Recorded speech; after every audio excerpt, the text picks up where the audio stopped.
Olá, alunos e professores. Então, nós estamos no momento do nosso exercitando, não é verdade? E vamos ver a nossa questão de arte que nós temos do exercitando. Vamos lá?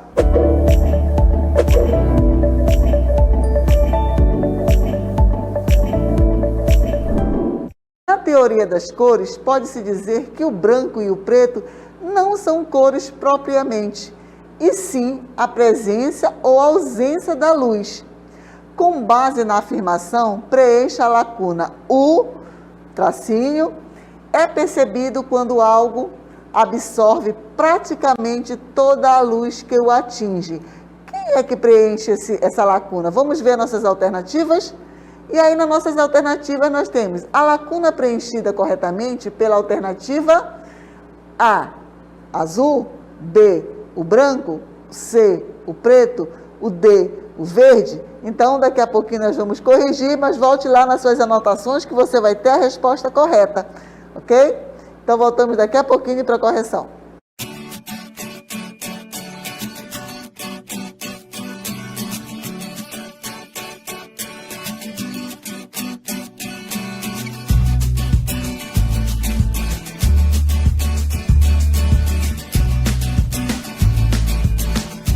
Então, agora vamos fazer a leitura novamente do nosso enunciado e vamos tentar matar a charada da lacuna. Vamos ver?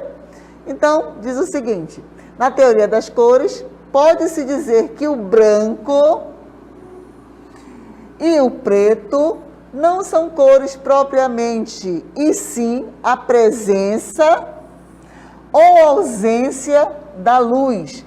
Com base na afirmação, preencha a lacuna. O é percebido quando absorve praticamente toda a luz que o atinge.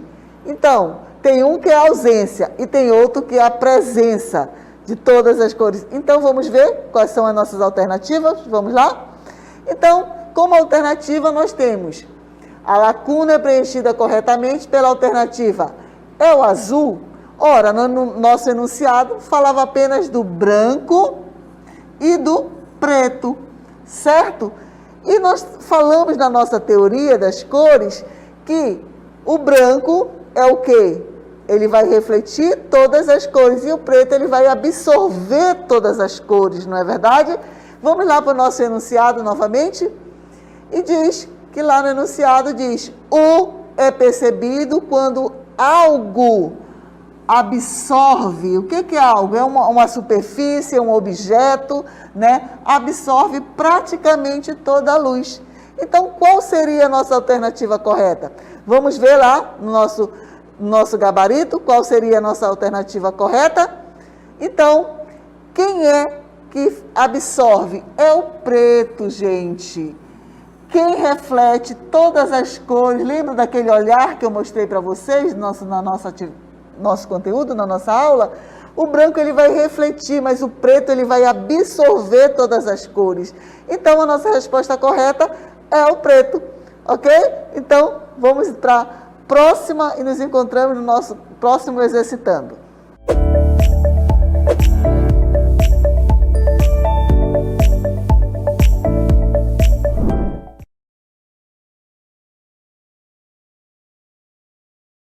Olá, alunos, tudo bem com vocês? Nós vamos agora começar aqui a correção do exercitando de Educação Física. Eu sou o professor Kim Raoni, certo? E agora nós vamos ver qual foi a questão e também qual a resposta para essa questão. Então vamos lá, vamos recapitular qual foi a questão. Questão número 2, que dizia assim: para colocar a bola em quadra, qual o fundamento que inicia o jogo de voleibol? Letra A, manchete. Letra B, saque. Letra C, cortada. Letra D, levantamento. O que vocês responderam aí, pessoal? Então, agora a gente vai ver qual é a resposta correta. Quem marcou a alternativa B? Acertou, certo? Então, a alternativa B, saque, é a resposta correta.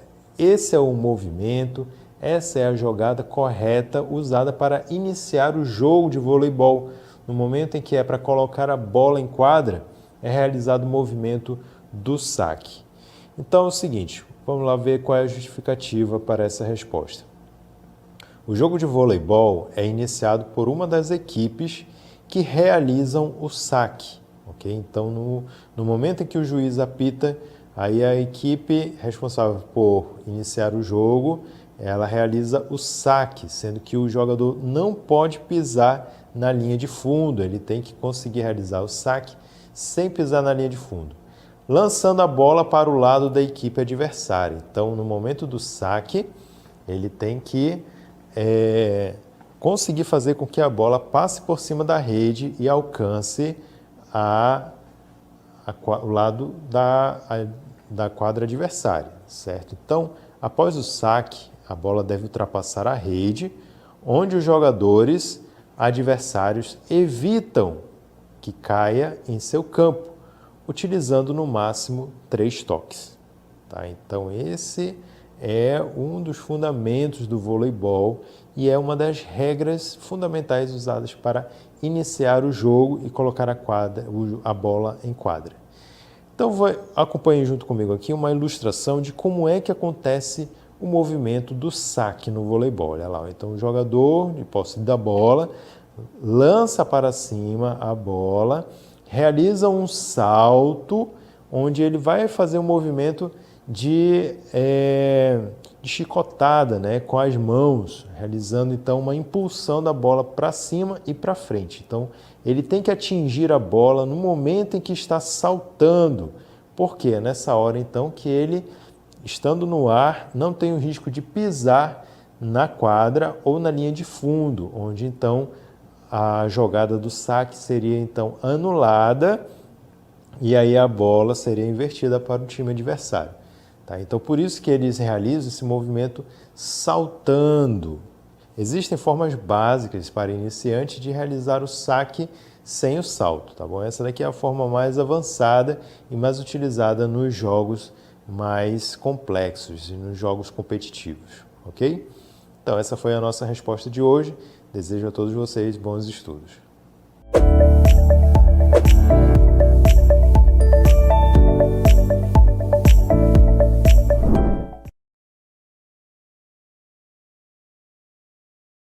Hello, hello, hello, guys! Welcome aboard! Teacher Rafael Melanias aqui na área, descomplicando o exercitando. Então se ligue na cartela aí e vamos juntos responder a nossa questão de língua inglesa. Question number 3. Complete os espaços em branco com o verbo que consta entre parênteses em cada sentença. Lembre-se de flexioná-lo sempre que estiver na terceira pessoa do singular. Olha a terceira pessoa do singular aqui, selecionada, bonitinha. He, she, it. E ou os nomes próprios, tá? Então, baseado nisso aí, vocês têm aqui a primeira, né? I, espaço em branco, to school every day. E o verbo tá aqui, ó, conforme foi dito na questão, tá? Entre parênteses, tá?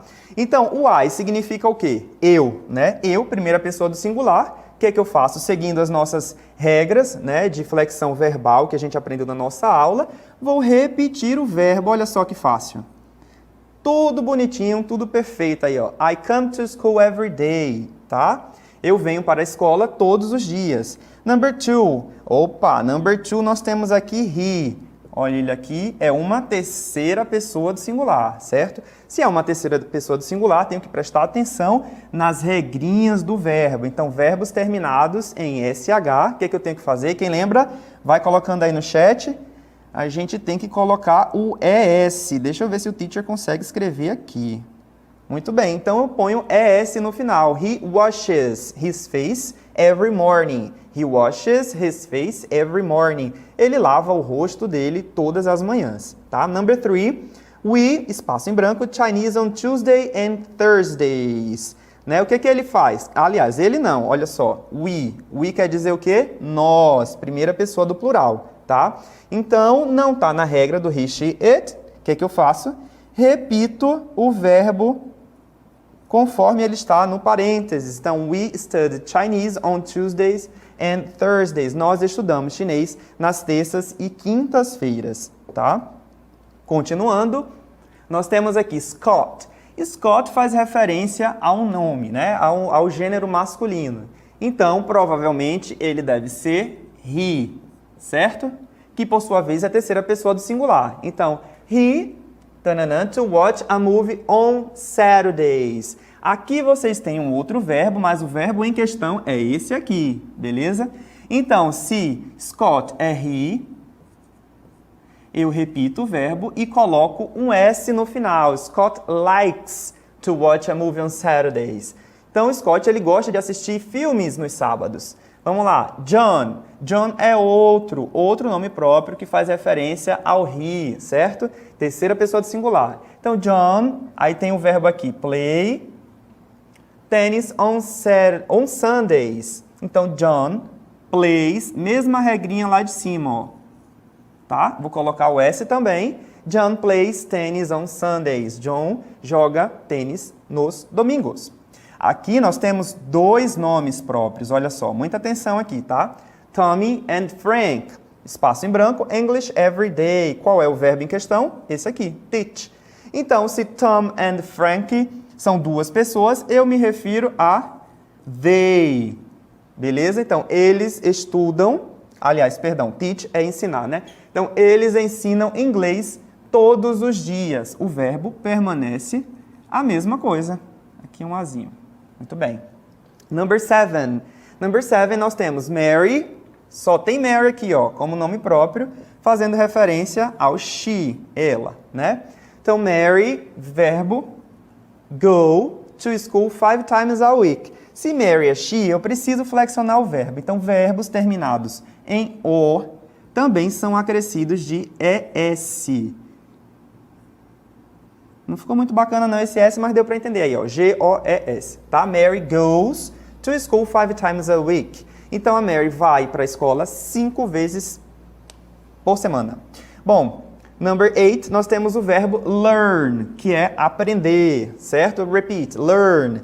You, segunda pessoa do singular, né? Que pode ser do plural também, mas aqui neste caso, como o substantivo está no singular, vou considerar como singular também. E também não faria diferença se fosse no plural, né? Porque o verbo permanece da mesma forma. Então, you learn the guitar on Saturdays. Então, ele aprende, né, a tocar guitarra nos sábados, tá? Vamos lá. Number 9. They clean. Aqui ele já trouxe o pronome pessoal, né?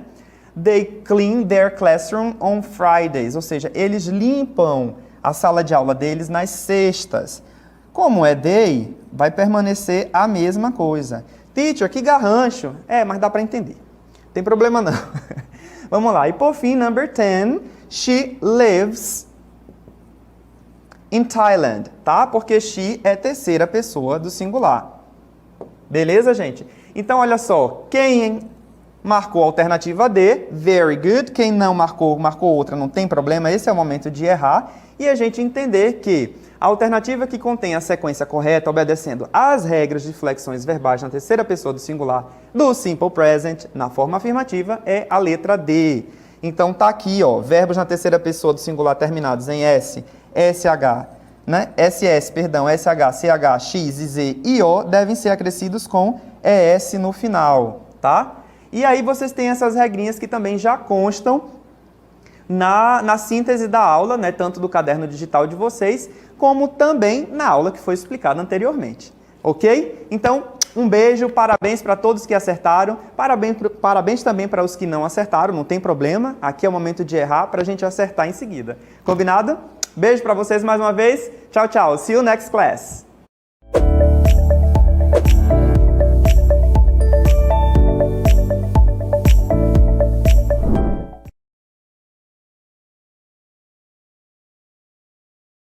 Olá, alunos! Que bom encontrar vocês para mais um momento de língua portuguesa. Hoje, corrigindo o nosso exercitando. Então, vamos corrigir as nossas questões de língua portuguesa. Vamos começar, claro, pela questão de número 4. Observem aí nessa questão que temos dois textos de análise. Então, texto 1, olha só. cuide de seus pertences. O condomínio não se responsabiliza por objetos deixados nas áreas comuns. Sônia Colares, síndica do condomínio Jardim do Saber. Né? Então percebo que esse texto aí é aqueles avisos que são colocados aí em portas de prédios, né? Em elevadores, nesses condomínios, certo? Texto de número 2, vamos lá. Quadrilha. João amava Teresa, que amava Raimundo, que amava Maria, que amava Joaquim, que amava Lili, que não amava ninguém. João foi para os Estados Unidos, Teresa para o convento. Raimundo morreu de desastre, Maria ficou para tia. Joaquim suicidou-se e Lili casou com J. Pinto Fernandes, que não tinha entrado na história. Então, com base nesse texto, nos dois textos, a questão.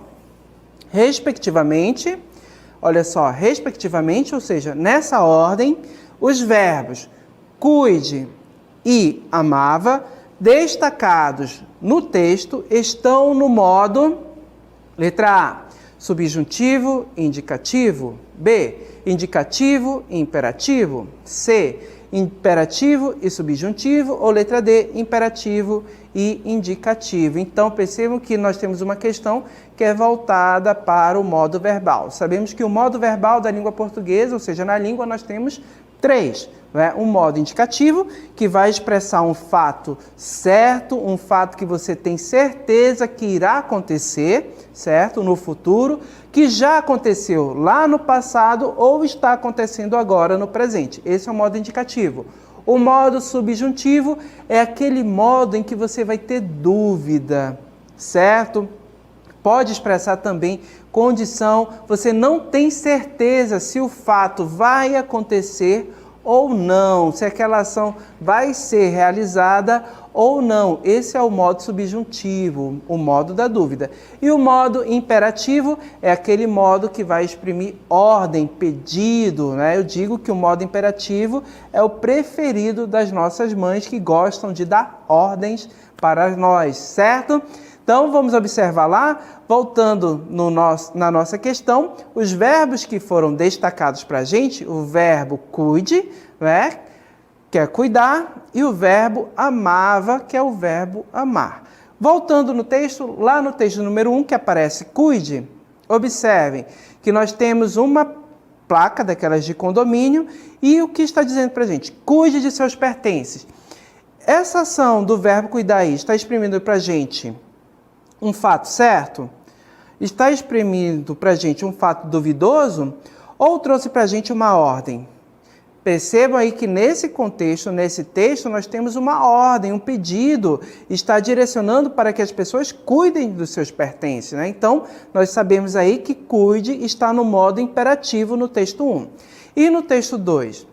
No texto 2 a gente percebeu que é um poema de Carlos Drummond de Andrade, Quadrilha, que acaba com aquela ideia do amor romântico, né? O João amava Teresa, que amava Raimundo, que amava Maria, e percebo que esse amor não se concluiu, né? Ninguém foi feliz no amor neste poema, certo? E nós temos aí, João amava Teresa, certo?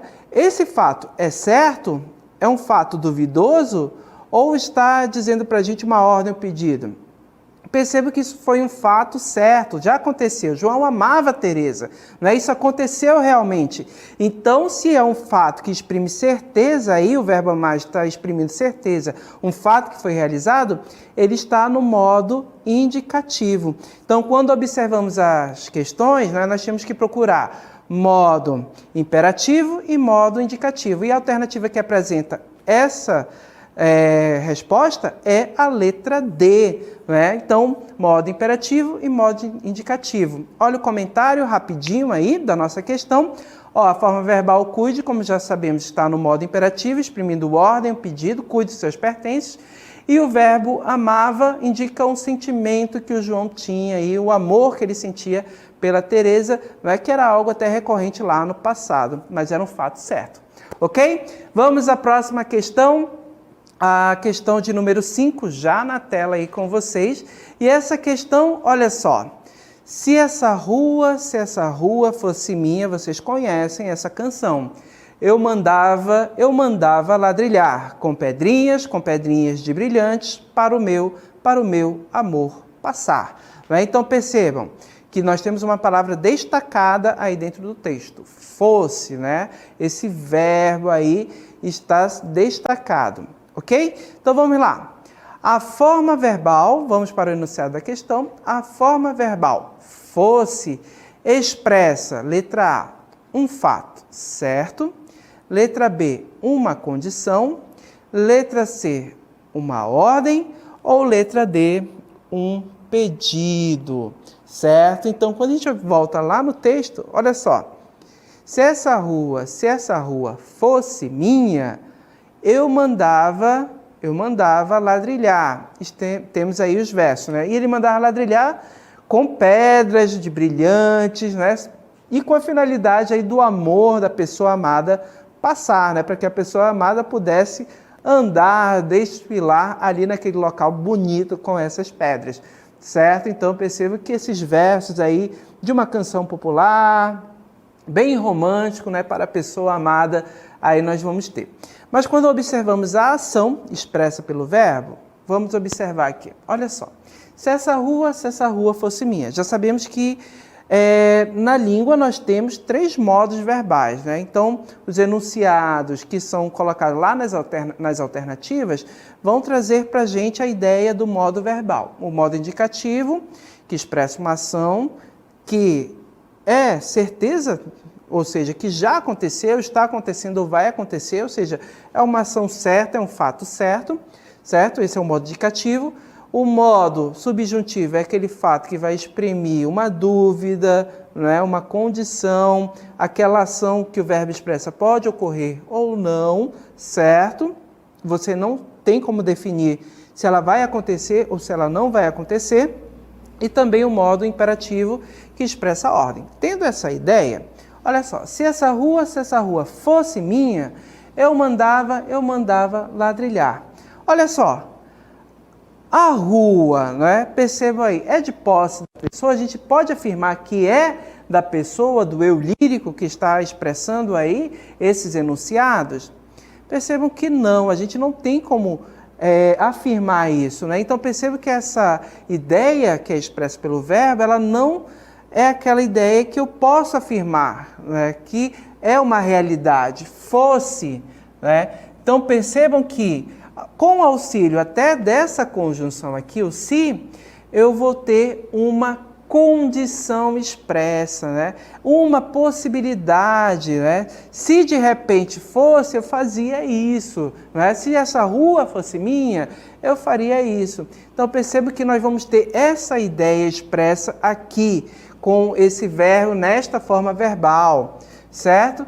Então, quando a gente vai para as alternativas, observar, percebam que a alternativa B é que vai trazer essa ideia de condição, né? Uma possibilidade.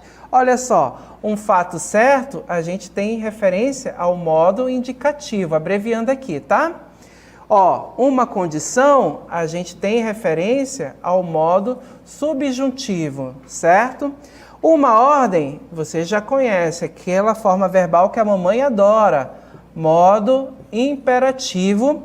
E olha só, um pedido também está relacionado ao modo imperativo, ok? Então, a alternativa correta aí para essa questão é a letra B, certo? Confirmando aí, letra B destacada, nós temos uma condição, uma possibilidade, né? Então, não é certeza que aquela ação é concretizada, é realizada, não é um fato certo. O comentário da questão, rapidamente, olha só. O verbo ser, flexionado no pretérito imperfeito do modo subjuntivo, fosse, expressa uma condição, uma possibilidade em relação à posse da rua. Ok? Então, essa é a resposta dessa questão. Vamos partir para a próxima. Então, a questão de número 6, também vamos ter outro texto. Acompanhem comigo a leitura. Olha só. A importância de uma alimentação saudável e equilibrada.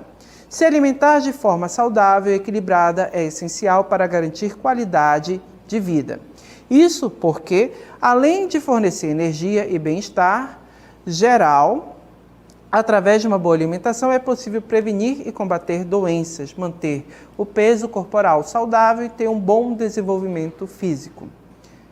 Um cardápio balanceado ajuda o sistema imunológico, melhora o humor e a memória, reduz o cansaço e o estresse, aumenta a qualidade do sono, previne o envelhecimento precoce da pele, melhora o sistema digestivo e fornece disposição e mais energia para atividades diárias. Então, olha aí, gente, o que aprendemos na aula de hoje com esse texto? Vamos nos alimentar bem, certo? Com base nele, tivemos a nossa questão do exercitando. E olha o que a questão pedia. Em um cardápio balanceado, olha só, em um cardápio balanceado, ajuda o sistema imunológico, melhora o humor e a memória. Os enunciados destacados, que nós já vimos aí no nosso enunciado da questão, o sistema imunológico, o humor e a memória, certo? São esses dois aqui. O sistema imunológico, o humor e a memória, né?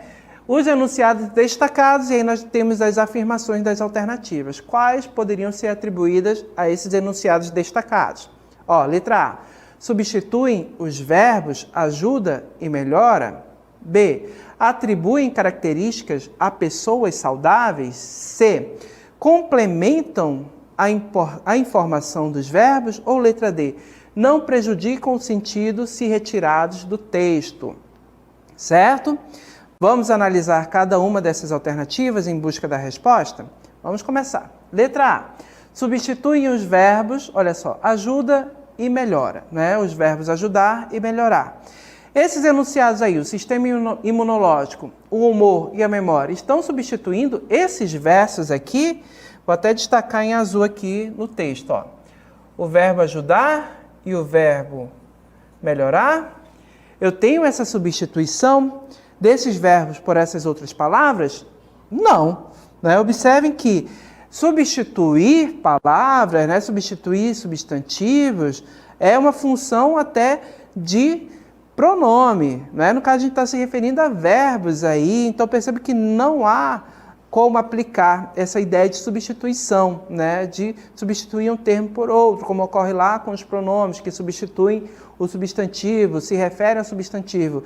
E a gente não pode aplicar até mesmo porque, observem, se eles substituíssem, eu poderia até não ter eles escritos no texto, ajuda e melhora, mas não, eles estão escritos junto com esses termos, então significa que eles não substituem nada, certo? Então não pode ser a letra A.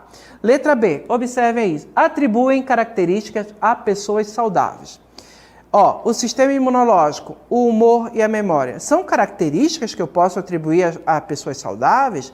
Será que essas palavras têm esse poder aí nesse contexto de atribuir características? Observe que não, percebe que, olha só, ó, eu não posso, numa linguagem literal, né, no seu sentido real, dizer, ó, fulano é o sistema imunológico. Percebo que não tem sentido, aplicando no sentido real, certo? Então, percebo que eu não consigo utilizar esses termos como adjetivos, ou seja, os adjetivos atribuem características, mas esses termos aqui eles não podem ser utilizados como adjetivos, atribuindo características. Então, a letra B também não está correta. Letra C, olha só, complementam a informação dos verbos. Será que é essa a resposta? Olha só, um cardápio balanceado ajuda. Se eu lesse até esse ponto aí, eu tenho uma informação completa? Ó, um cardápio balanceado ajuda, melhora. Percebo que fica faltando informação. E quem completa a informação dos verbos aí, olha só. O cardápio balanceado ajuda. Ajuda o quê? Melhora. Melhora o quê? É exatamente esses termos destacados aí. Eles são complementos do verbo. Então, eles completam a informação do verbo. Então, a resposta correta é a letra C. E a gente percebe que a letra D nem pode ser incluída, porque se a gente retira essas palavras, a gente percebeu que o texto perdeu o sentido. Né? Então, não vai prejudicar? Vai. Se eu retirar, vai prejudicar muito. Então, a resposta correta é a letra C. Olha aí a nossa alternativa correta, comentário da questão. Os verbos ajuda e melhorar são transitivos. Então, eles precisam o quê? De complementos, ok? Então, verbo transitivo precisa de complemento. Verbo intransitivo não precisa de complemento. No caso, como eu tenho verbos transitivos, eles precisam daqueles termos que são os complementos dele.